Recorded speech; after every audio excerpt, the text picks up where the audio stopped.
नमस्कार, मेरा नाम है डॉक्टर पुरु धवन और आज इस वीडियो में हम बात करने वाले हैं वो है रिकवरी के साइन एक पैरालिसिस पेशेंट के अंदर। जब किसी को पैरालिसिस होता है, ब्रेन के अंदर क्लॉट आता है या नस फटती है तो ब्रेन का एक हिस्सा मर जाता है या उसे नुकसान होता है।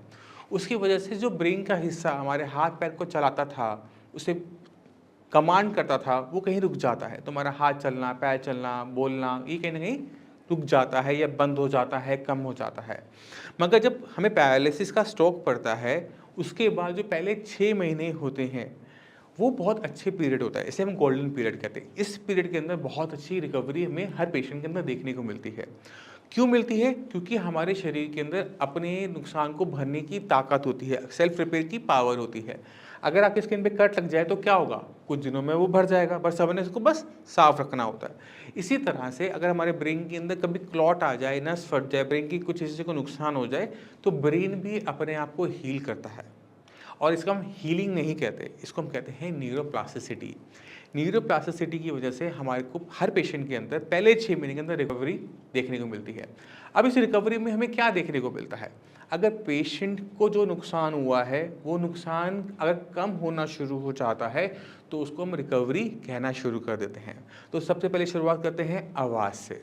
अगर पेशेंट कुछ नहीं बोल पाता, आ करता है और सडनली वो बोलना शुरू कर दे, पानी, खाना दे दो, चलो, तो क्या बोलोगे? रिकवरी बोलोगे। यही रिकवरी है। पहले वो कोई शब्द क्लियर नहीं बोलता था, अब एक शब्द बोलने लगा है। अब इससे आगे क्या रिकवरी होगी कि वो 2 शब्दों का मेल होना, जैसे खाना दो, बाहर चलो, यहाँ से हटो। तो अब क्या हुआ? 2-2, 3-3 शब्द आपस में छोटे-छोटे सेंटेंस बनने लगे। अब जब पेशेंट पूरे के पूरे सेंटेंस बनाना शुरू कर देता है, मुझे बाहर जाना है, मुझे खाना नहीं खाना है, तो मतलब पेशेंट में रिकवरी अच्छी हो गई। तो हमने क्या देखा? 0 से 10 तक का स्कोर। यही साइन ऑफ रिकवरी है स्पीच के अंदर कि स्पीच बेटर होती जा रही है। इसी तरह से अब किसी को पैरालिसिस अटैक हुआ तो हाथ बिल्कुल लटक गया, शोल्डर बिल्कुल बाहर की तरफ आ गया। अब पेशेंट के हाथ में 0 पावर, हिल ही नहीं रहा क्योंकि पावर 0 है, बट वो धीरे धीरे हिलना शुरू होता है ना? मूवमेंट आनी शुरू होती है, थोड़ी थोड़ी अपने हिसाब से मूवमेंट आ रही है, हम थोड़ा थोड़ा हाथ हिला पा रहे हैं। तो अगर मैं हाथ की बात करूं तो इसकी जॉइंट को समझने की कोशिश करना, ये मेरा शोल्डर जॉइंट है। अगर हमने शोल्डर जॉइंट में रिकवरी देखनी हो तो हम कैसे देखेंगे कि वो कितना ऊपर उठ पा रहा है। अगर मैं हाथ यहाँ तक उठा रहा हूँ तो मेरा ये इंप्रूवमेंट होगी। तो अगर आप इसमें एंगल देखो अब, क्योंकि ये हमारी बॉडी के साथ एक एंगल बना रहा है ना? तो अगर ये 30 डिग्री का एंगल है तो हम क्या बोलेंगे? 30 डिग्री की इंप्रूवमेंट हुई है। अगर ये 90 आ जाए तो हम बोलेंगे 90 डिग्री तक की इंप्रूवमेंट हो गई। अगर इससे ऊपर जा रहे हैं तो हम कह सकते हैं ना इंप्रूवमेंट हमारी बढ़ गई। तो एंगल्स जो होते हैं, जो आपकी बॉडी के साथ आपका हाथ बनाता है, ये आपकी शोल्डर की इंप्रूवमेंट को बताता है। इसी तरह से अगर हम अपने हाथ, अपने एल्बो को मोड़ने की कोशिश करते हैं, ये जॉइंट यहाँ से यहाँ तक चलता है, तो ये कितनी डिग्री हुआ? 180 डिग्री। ठीक है। अब ये कितनी डिग्री मूव कर रहा है, हमें पता लग जाता है कि कितने % इंप्रूवमेंट हुई है। अगर हमारा हाथ ये पूरा जाएगा तो इसमें पूरी इंप्रूवमेंट हो गई। तो इसमें भी डिग्री पैरामीटर है कि कितनी रिकवरी हमें देखने को मिली। उसके बाद आती है हमारी रिस्ट, है ना? अब रिस्ट क्या करती है? ये रोटेशन और ये मूवमेंट, है ना? इससे ज़्यादा मूवमेंट तो कर नहीं सकता। खुद करके देखो एक बारी, इससे ज़्यादा मूवमेंट हो रही है? नहीं हो रही ना। अब समझो, ये मूवमेंट, फर्स्ट मूवमेंट, ये हो रही है नहीं हो रही, इसे चेक करोगे। इसमें डिग्री का कोई रोल नहीं है, होना या ना होना, होना या नहीं होना, ये स्टिफ है। दूसरी है रोटेशन। रोटेशन बहुत कम पेशेंट में देखने को मिलती है, बहुत अच्छी रिकवरी होने के बाद होती है।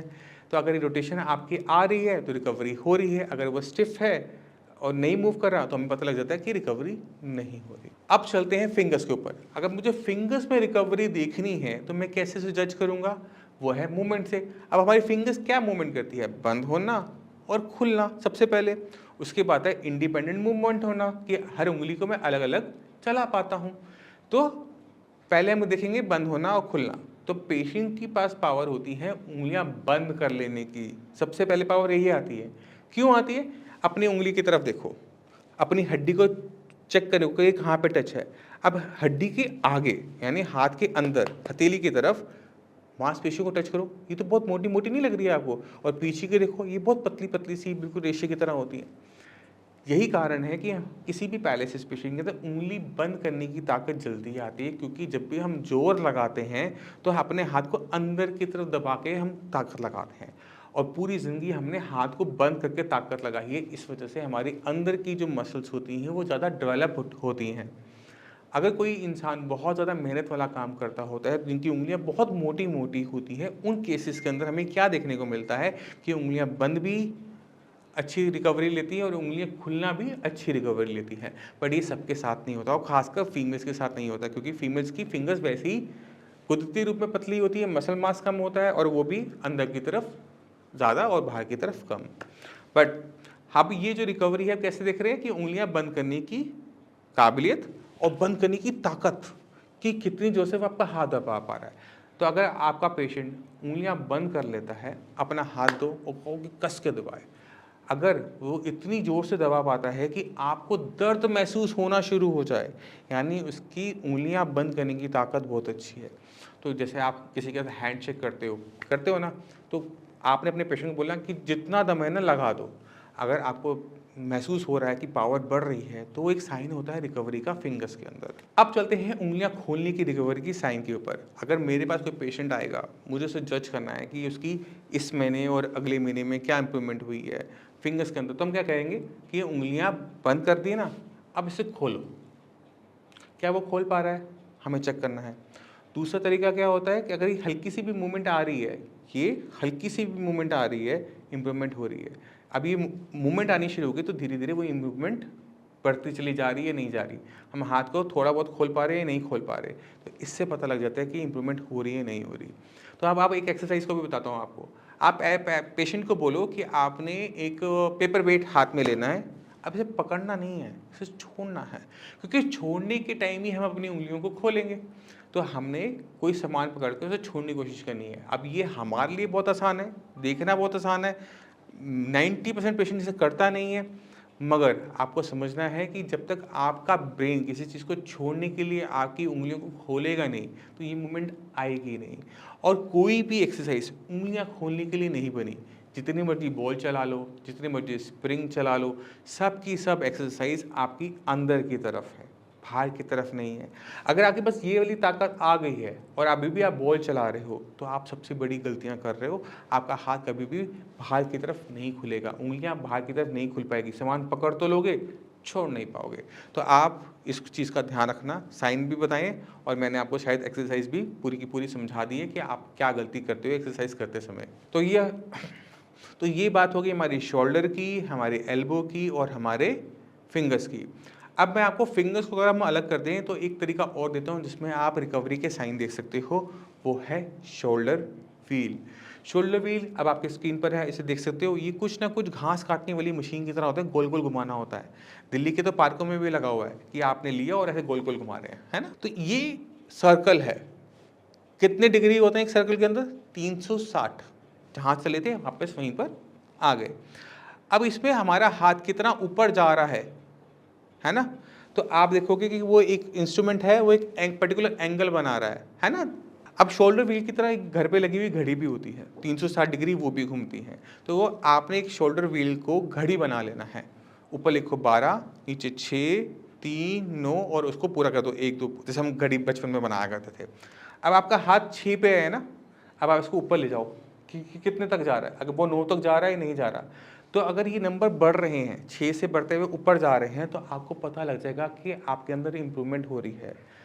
अगर आप 10 जा रहा है, ऊपर ले गए, फिर देख रहे हो कि वापस नीचे जाता, 10 से ऊपर नहीं जाता, फिर आप कोशिश करते हो अगले दिन, फिर वो 11 जा रहा है, फिर वो नीचे आ रहा है।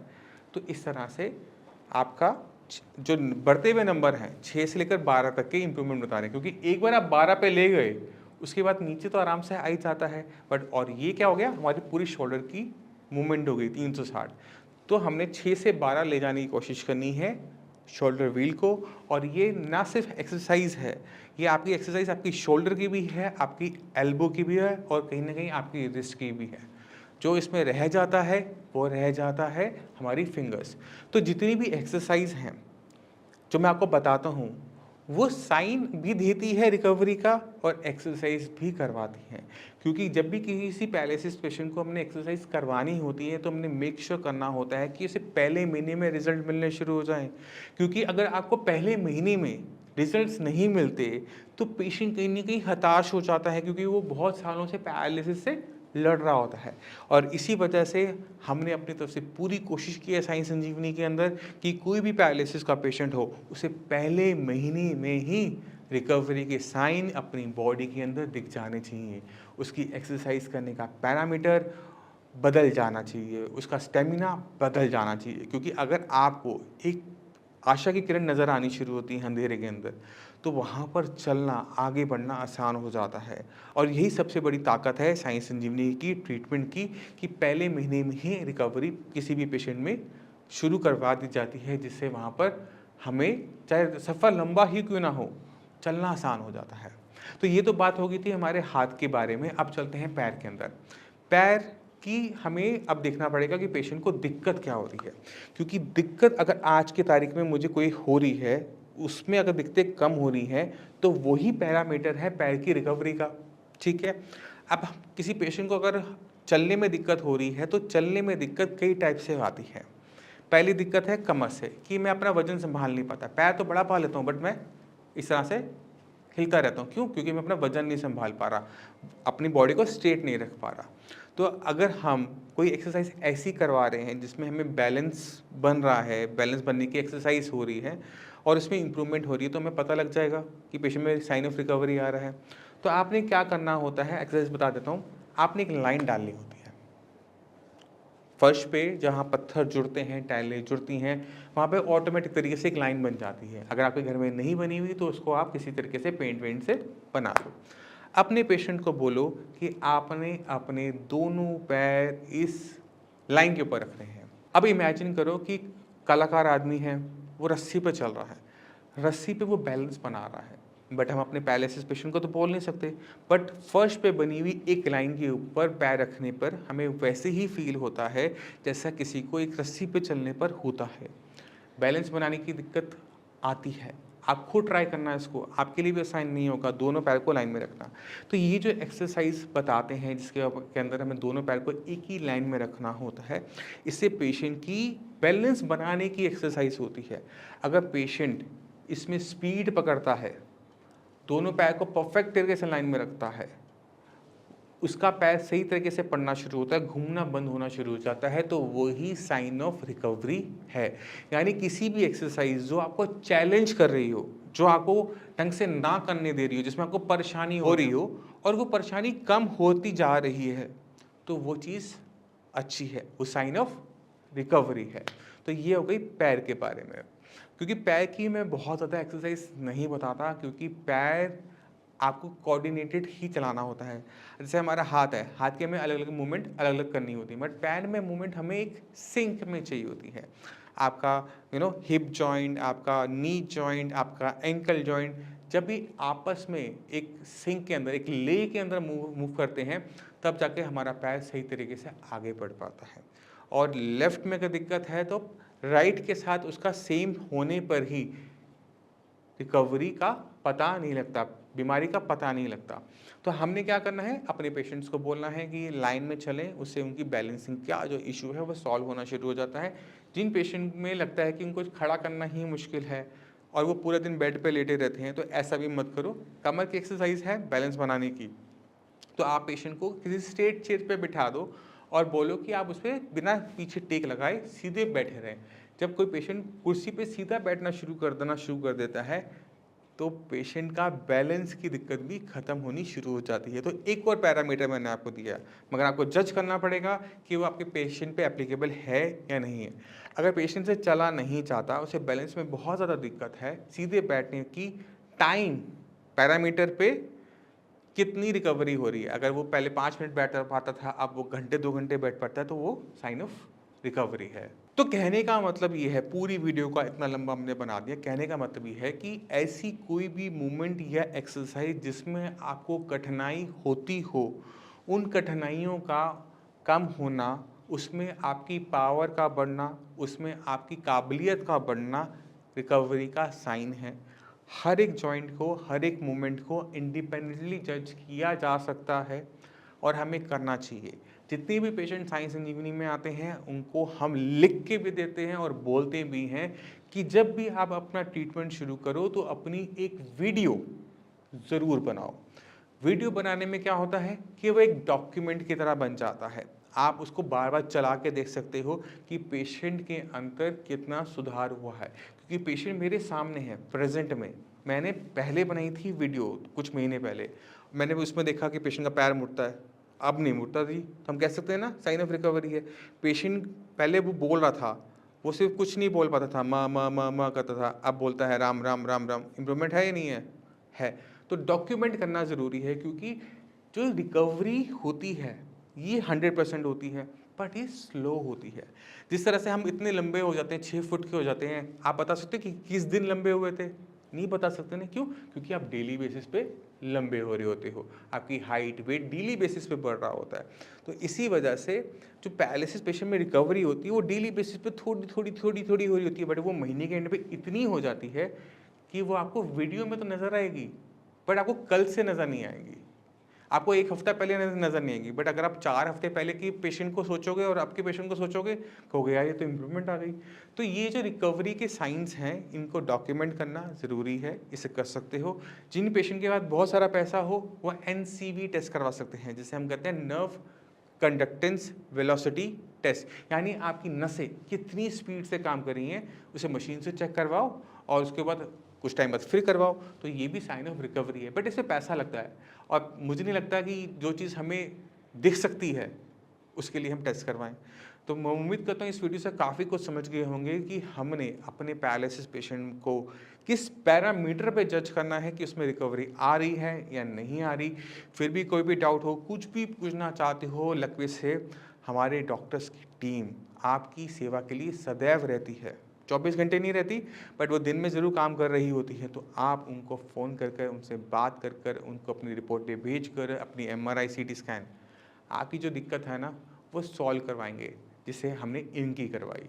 नमस्कार, मेरा नाम है डॉक्टर पुरु धवन और आज हमारे पास एक पेशेंट ऐसे हैं जिनको क्लॉट आया था राइट साइड में, राइट साइड ब्रेन में क्लॉट आने की वजह से इनका left side of body paralyse हो गया था। कंडीशन कुछ ऐसी थी कि जब हमारे पास आए तो चल तो लेते थे, मगर हाथ की जो फिंगर्स थी वो बिल्कुल क्लॉ फॉर्म में थी, बिल्कुल मुड़ी हुई थी, खुलती हुई थी और हाथ उठता नहीं था। तो चलते हैं पेशेंट के पास और देखते हैं कि पेशेंट को कितना इंप्रूवमेंट मिला 1 महीने के साइंस संजीवनी के ट्रीटमेंट से। तो लक्ष्मी जी, आपको ये दिक्कत कब शुरू हुई, कब हुआ था पैरालिसिस का अटैक? मेरे को हुआ था सर होली वाले दिन सुबह 8:15 8 20 मार्च को। 20 में। और तब क्या दिक्कत हुई थी? तब सर मेरे को, मैं आके सिर्फ काम पे से 8 बजे आके 8:15 बजे खड़ा हुआ था, सिर्फ चाय पी थी मैंने। अच्छा। चाय पीने के बाद मेरे हाथ में और पैर में एकदम सरसराहट सी महसूस हुई। मैं ये चाय लेके आई थी, मैंने चाय पी थी। मैंने उनसे कहा मेरे को कुछ अजीब सा महसूस हो रहा है। तो मेरे से बोली क्या हुआ? मैंने कहा मेरे को कुछ अजीब सा महसूस हो रहा है। मैंने कहा मेरे हाथ और पैर में चींटियाँ सी चल रही हैं। अच्छा। तो इतनी देर में तो मैं लड़खड़ा के गिर पड़ा था। अच्छा। तो इन्होंने संभाल लिया। मेरा बेटा था, मेरी बेटियाँ थी, हम दोनों घर। तो स्कूटर पर बैठा के मुझे RML ले गए थे। तो वहाँ जाके मेरा ट्रीटमेंट चला था 4 दिन। उसके बाद उन्होंने मुझे डिस्चार्ज कर दिया। तो जब वहाँ से आए तो क्या कंडीशन थी? उस समय तो मैं लेफ्ट हैंड साइड पूरी अनकॉन्शियस थी, कोई मतलब मेरे फेस वगैरह पे, आँख वगैरह पे पूरा लेफ्ट साइड हो चुका था। वॉइस भी चली गई। अच्छा, और जब साइंस संजीवनी में आए तो क्या कंडीशन थी? साइंस संजीवनी में जब आया तो मैं चल तो रहा था, मगर मेरा हाथ काम नहीं कर रहा था। हाथ की क्या कंडीशन थी, थोड़ा सा बताओ। हाथ की मेरी कंडीशन, हाथ मेरा पहले इतना उठता था और मुड़ा रहता था। कैसे मुड़ा रहता था? फिंगर मेरी ऐसे मुड़ी रहती थी। अच्छा, अब पूरा हाथ उठाओ। अब मेरा हाथ ऊपर उठता है और फिंगर मेरी सीधी हो गई। अब चीज़ों को पकड़ने में दिक्कत तो नहीं होती? नहीं। पकड़ो, पेन उठाओ उल्टे हाथ से। पहले कर पाते थे इसको? नहीं, पहले नहीं कर पाते थे। अब कितने टाइम में ये हुआ? 1 मंथ से 1 महीने के अंदर ही सारा सुधार हुआ। तो आपने खुद देखा कि पेशेंट के अंदर वो चेंजेस जो चाहिए होती हैं, जो उसकी इम्प्रूवमेंट रुक जाती है, वो शुरुआत करने के लिए हमें हाथ पैर की मसल्स पे काम नहीं करना पड़ता, हमें सिर्फ पेशेंट की ब्रेन पे काम करना पड़ता है, क्योंकि वहीं पर क्लॉट आया था, वहीं पर डैमेज हुआ। जब तक हम ब्रेन पे काम नहीं करते, पेशेंट के हाथ पैर में कभी भी पावर नहीं आती। जो रुकी हुई इंप्रूवमेंट थी, जो रुक गई थी, जो हाथ में मूवमेंट नहीं थी, उंगलियां मुड़ी हुई थी, वो सिर्फ 1 मंथ के ट्रीटमेंट में पेशेंट की कंडीशन कुछ ऑलमोस्ट नॉर्मलाइज हो गई है। अभी 1 महीना हुआ है, अभी हम थोड़ा सा और आगे चलेंगे, 2-3 महीने का कोर्स करेंगे, उसके बाद मुझे नहीं लगता कि आपको और ट्रीटमेंट लेने की जरूरत पड़ेगी। डॉक्टर साहब मुझे कोई दिक्कत नहीं है, 6 महीने की दवाई खा लूँगा मगर मुझे सही होना है। अच्छा ठीक है। चलिए, इतना लंबा तो नहीं जाएगा आपका, क्योंकि काफ़ी अच्छी इंप्रूवमेंट हो चुकी है। जितनी इंप्रूवमेंट इस महीने आई है, इतनी अगले महीने आ जाएगी, तो आप ऑलमोस्ट हो चुके होगे। अभी सुनने में आया आप बाइक से आए हो, बाइक चलाकर आए हो, पिछले महीने बाइक चलाते थे? नहीं चलाता नहीं, बेटे के साथ में बेटा मेरा पीछे। कितने टाइम के बाद आपने बाइक चलाई है? 4 महीने 4 महीने बाद, ठीक है।